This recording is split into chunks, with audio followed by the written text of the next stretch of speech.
Hello students. इस video में आप लोग जानेंगे अमीनो एसिड्स के बारे में। सबसे पहले हम जानेंगे कि व्हाट इज अमीनो एसिड, किस चीज़ को, किस तरह की एंटिटी को हम अमीनो एसिड बोलते हैं। देन कितने टाइप्स के होते हैं।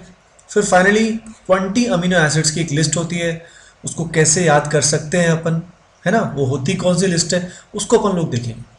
तो आइए सबसे पहले बात करते हैं अमीनो एसिड। तो देखिए अमीनो एसिड जो वर्ड है ये मिलके बना है दो चीज़ों से। एक तो अमीनो अमीनो ग्रुप होता है NH2, एंड एसिड में यहाँ पे कार्बोक्सिलिक एसिड की बात कर रहे हैं तो COH, यानी वो कंपाउंड जिसके अंदर NH2 भी होता है COH भी होता है उसको बोलते हैं अमीनो एसिड।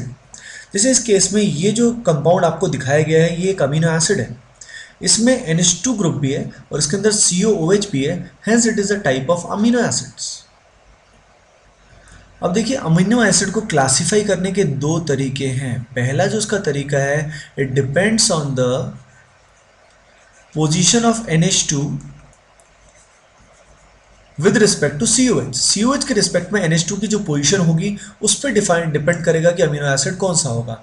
जैसे COH और NH2 में IUPAC नेमिंग के हिसाब से COH is a senior functional group और ये जो NH2 है ये हमारे जूनियर है। तो अगर COH के रिस्पेक्ट में इस कार्बन की बात करें तो ये कार्बन अल्फा कार्बन है और इसमें NH2 जो है वो जुड़ा है।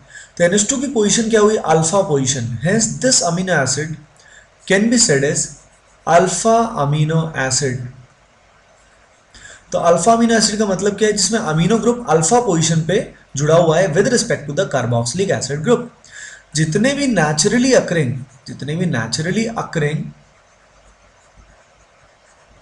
अमीनो एसिड्स हैं वो सारे के सारे अल्फा अमीनो एसिड्स होते हैं। अब देखिए उसके बाद ये जो आर ग्रुप है ये वेरिएबल होगा, that will be variable. R can be H, it can be methyl, it can be ethyl, depending on this कि आर क्या रहेगा उसके बेसिस पे इनके कुछ कॉमन नेम्स होते हैं। उसके अलावा एक और तरीका होता है अमीनो एसिड को क्लासिफाई करने का, that depends on the number of NH2 and number of COH groups. अगर number of NH2 and number of COH group same है, जैसे इस केस में है, तो हम अमीनो एसिड्स को बोलेंगे neutral amino acid. So amino acid will be neutral if it contains equal amount of NH2 and COH group, जैसे इस केस में हो रहा है। अब देखिए amino acids can be acidic, amino acids can be basic, depending on the number of NH2 and COH group. जैसे इस केस में देखिए दो एसिड्स आपके सामने हैं। One of the amino acid is aspartic acid. इस एस्पार्टिक एसिड में आप ध्यान देंगे तो यहाँ पे COH कितने हैं, दो हैं, और NH2 कितना है, एक। तो number of COH is 2 and number of NH2 is 1। सो आपको समझ में आ रहा है। अगले केस में देखिए ग्लूटामिक एसिड है, इस केस में भी COH कितने हैं, दो, और NH2 कितना है, एक।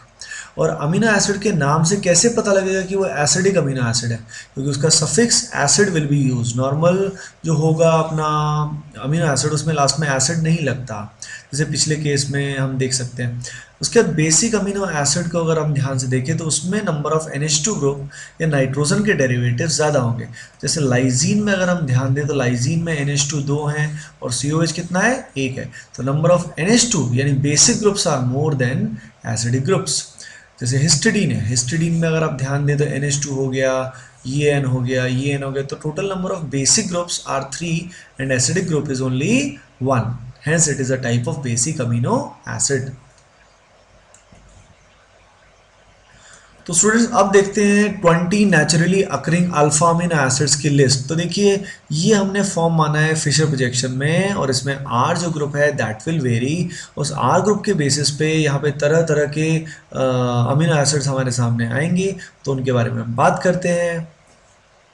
अब देखिए इनको कई कैटेगरी में डिवाइड किया गया है depending on the non polar R groups. अगर आर ग्रुप में पोलैरिटी नहीं है, या आर ग्रुप में पोलैरिटी है, या आर ग्रुप नेगेटिवली चार्ज है, या आर ग्रुप पॉजिटिवली चार्ज है। बट स्टिल मैं थोड़ा इजी तरीका आपको बताऊंगा। तो देखिए आप इसमें ध्यान दीजिए। जैसे सबसे पहले स्टार्ट अपन करते हैं H से। अगर मैं R की बजाय यहाँ पे H लगाता हूँ तो ऐसे केस में सेंटर कायरल नहीं रहेगा, और ऐसे केस में जो अमीनो एसिड बनेगा that will B NH2 CH2 COOH। ये जो अमीनो एसिड होता है इसको बोलते हैं glycine, and it is the only amino acid, ध्यान दीजिएगा, only amino acid which is optically inactive. So glycine is the only amino acid which is optically inactive. बाकी सब क्या होंगे, ऑप्टिकली एक्टिव होंगे।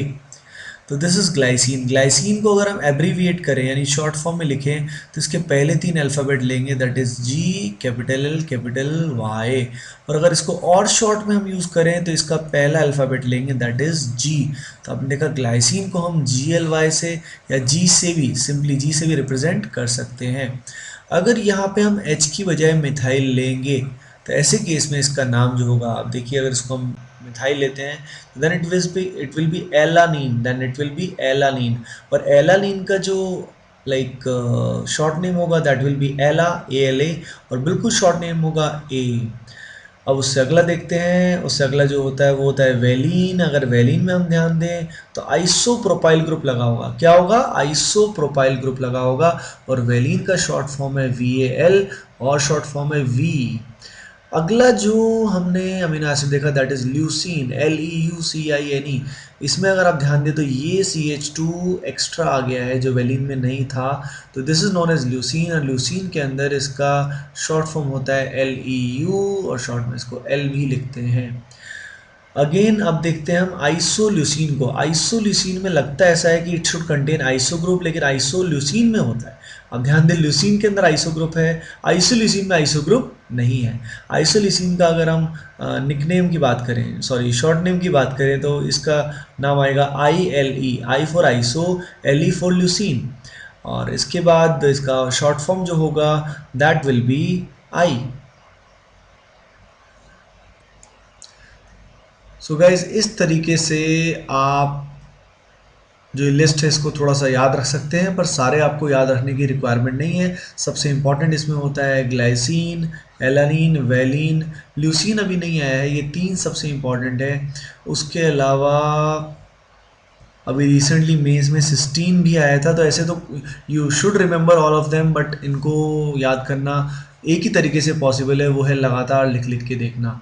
So guys let us revise what you have learned. You have learned about amino acids, वो होते क्या हैं, जिनमें NH2 भी होता है, COH भी होता है। फिर हमने जाना what are alpha amino acids, okay. अगर यही NH2 अल्फा से अगले कार्बन पे हो तो उसको बोलेंगे beta amino acid and so on. But alpha amino acid ही सबसे इंपॉर्टेंट है हमारे लिए because they are naturally occurring. उसके बाद हमने देखा they can be acidic, they can be basic and they can be neutral as well.